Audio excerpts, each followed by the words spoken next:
America in support of Biafran independence. They are in full support of Biafra. So in this video, you are going to hear a lot of details concerning the issue of Biafran and concerning the issue of this airstrike that occurred in Sokoto, the way Rufai and his colleague analyze everything the way it is. So don't skip any part of it. Try to watch it to the end, because this issue of airstrike that occurred in at Sokoto, so many people have defined it into different ways. Some people are claiming that the US, they have come to make sure that Nigeria is being divided, while some people are claiming that they are coming to take away the resources of Nigeria.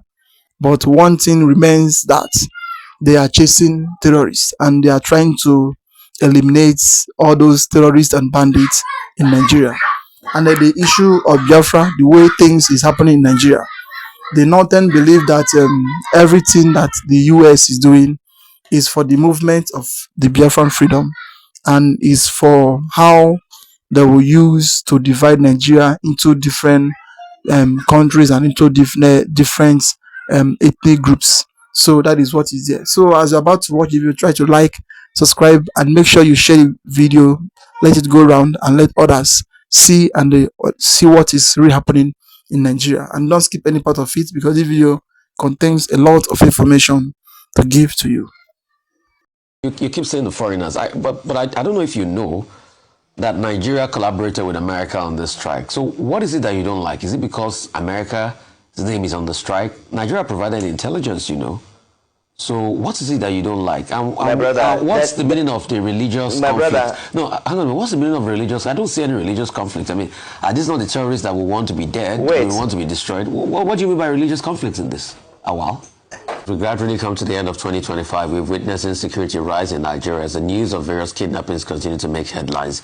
With President Bola Tinubu recently changing his service chief to re-energize the fight against insecurity, regrettably, within the same period, we've seen hundreds of schoolgirls kidnapped in batches. In Niger, just this week, a huge blast in the mosque in Borno left 12 people dead. Joining us on the show to review the state of insecurity and what to do in 2026 is Awalu Rafsanjani, the executive director of Civil Society Legislative Advocacy Center. Sisla, great to have you. Awalu, I'd like to have your take on the strike in Nigeria by the Americans. Is this one step in the right direction, you know, to ridding the country of the level of insecurity we have? Thank you very much. Obviously, this incident is a pointer to the fact that the country is failing in its constitutional obligation. The country is failing in its mandate to ensure that they protect lives and properties of the citizens. It is an indication that we have also lost our foreign policy framework in the country. We probably have an outdated foreign policy that we could not be able to engage globally.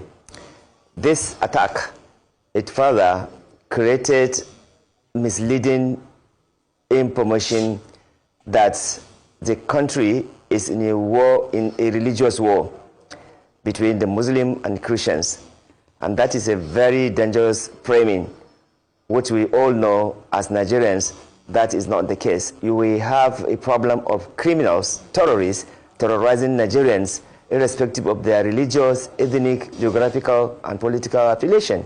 And what the government has failed over the years to do is to tackle this issue in a very systematic way.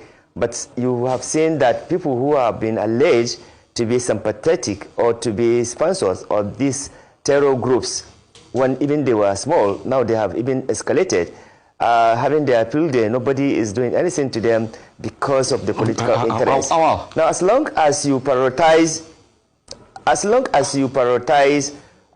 personal interests above national interests, you will definitely land yourself in this situation that the foreigners will now have to come. I mean, you keep saying the foreigners, but I don't know if you know that Nigeria collaborated with America on this strike. So what is it that you don't like? Is it because America's name is on the strike? Nigeria provided intelligence, you know. So what is it that you don't like? My brother, what's the meaning of the religious conflict? Brother, no, hang on. What's the meaning of religious? I don't see any religious conflict. I mean, are these not the terrorists that will want to be dead? Wait. We want to be destroyed? What do you mean by religious conflicts in this? Awal? Let's just be honest and straightforward. Nigerian government did not get any approval, or rather, American government does not get any approval for it to take any action in Nigeria. In fact, as a matter of fact, what Nigerian government has done is to do a saving pace. America did not need their permission to come and do what they intended to do. No, Awal. There was a statement released by the Nigerian Foreign Affairs Ministry that said they provided the intelligence. So now that you are claiming that Nigeria did not provide the intelligence to America for this strike, do you have your empirical facts, Awal? That's just all I ask you. Show us the facts that Nigerian government did not provide intelligence and they're just saving face. It's facts I want, not sentiment. Show us the facts. What I'm saying is that Listen, what I am saying is that America does not need Nigerian approval to carry out their action. That's what I said. And I'm saying that, it's all, clear that, the way and manner in which Trump had even made, his pronouncement to carry out this action, there is no any discussion or dialogue. You're still having sentiment. Let me read, please, and let me interject here. Because we don't want misinformation, and some of this you are trying to spew because you've not given us the facts. Let me read the statement as released by the Nigerian authorities. The Ministry of Foreign Affairs, the statement signed by Memetimi Ebiene, spokesperson, Ministry of Foreign Affairs. He says, in line with the established international practice and bilateral understanding, the cooperation includes exchange of intelligence and strategic cooperation. Nigerian Ministry confirms Nigerian authority remains engaged in structured security cooperation with international partners, including the United States, in addressing persistent threats, to Nigeria and all of that. And this has led to a precision hit on terrorist targets in Nigeria by airstrikes in the northwest.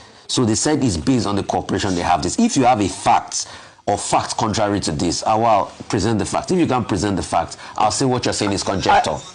Rufai, give me your own facts, not conjecture. Give me facts. I'm a man of facts. It's not conjecture. Listen to me. Why can't you also listen? Go ahead. Because you don't want me to talk.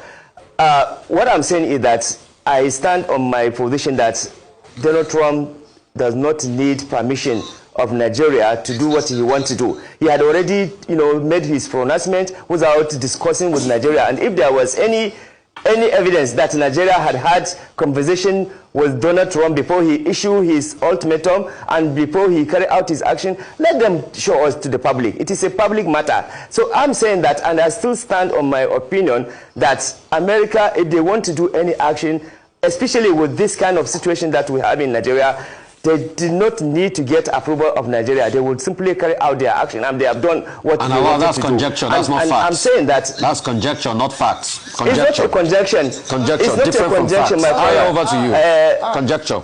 All right, Mr. Rafsanjani, thank you very much for joining us. Were you going to complete what you were saying? You say? Sorry. Are you done? Were you going to complete what you were saying? No, I wanted just to, because he's shorting me to say that this is conjecture when he knows himself the truth. You don't need to do painting. You don't need to do any panel beating on this matter. America, the way it is, the way they take this issue, they don't need approval of Nigeria to do what they want to do. When Trump was issuing his tweet, what is the truth? What is the fact on this matter? What facts are you looking for when he issues his tweet? Okay. Mr. Rafsanjani, let's move away from that. So in terms of the way forward, if you were to give an alternative approach, what would be your recommendation? Well, I think, like we said, over the years, in the last, if you look at it from Jonathan administration to Buhari administration to Tinubu administration, they have not actually prioritized security sector reforms in this country to deal decisively with these issues of insecurity in Nigeria. And we have been providing, evidences and facts to show that security sector corruption is a major the reason why we have gone where we have gone. And if you look at it now, even the country interest, or rather, 50% of the people in Nigeria, 50% of the people in Nigeria, they are not actually interested in security sector corruption. They are not actually interested in security sector corruption. And if you look at it now, even the country interest, or rather, 50% of the people in Nigeria, they are not actually interested in security sector corruption. And if you look at it now, even the country interest, or rather, priority, in terms of security is not really about dealing with this issue. Otherwise, there are some, things that you expected government to do. For example, even the president has given, order that policemen should be withdrawn from VIPs. I am telling you, go and see, they are still disregarding and disobeying president, directive. In Kanu, the federal emir, go to his house, you see about 20 policemen and several policemen cars till today. So that is to say that we are not even serious. Even when the president will give directive, nothing is going to be taken, because the whole thing is really not serious about dealing decisively with the issues of insecurity in this country. Artificial insecurity is being created just to favor away political interest. Look, we have suggested to the government that do a proper security sector reforms so that there will be proper cooperation, coordination, collaboration, and partnership even among the security, agencies in Nigeria, and also stop the corruption in the security sector, and also ensure that people who violated the law, who commit atrocities, are actually arrested, prosecuted, and convicted, no matter how high places they are. You have not been able to see that action taken. I am saying that if the country want to get out of this situation, to the extent that even a global terrorist, a global human rights violator is now joining to come and mock us because of the failure of our leaders to take the necessary action. I think the Benjamin Netanyahu, if you look at his mockery on this issue, this is somebody who has been killing and bombing Christians in Palestine, in Gaza. Churches and Christians have been killed by this guy. And let us say the truth. But this guy now had the courage to come and talk about killing Christians in Nigeria. I think we should let them. If you have the right leadership in the country, they should have responded to Netanyahu. Okay. If they know they are doing something to deal with the insecurity. Rasfanjani. Now you were saying that President Trump doesn't need to work with the Nigerian government. Are you aware there were diplomatic moves after Trump made his statement in October 31 and in early November that he will come gun and blazing to save Christians in Nigeria from religious persecution? And that this cooperation that Hexet and the Nigerian government are both talking about is as a result of that diplomatic cooperation. 2, the war against terrorism. Are you aware also that globally the call has been for cooperation and that the Nigerian government asked for help?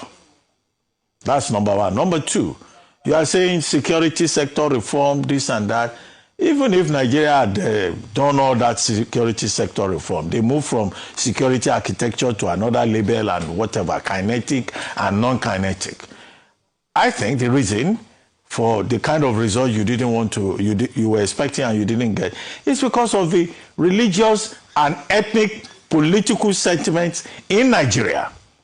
If it was the Tinubu administration going to bomb Sokoto and other locations, do you know what Nigerians will be saying?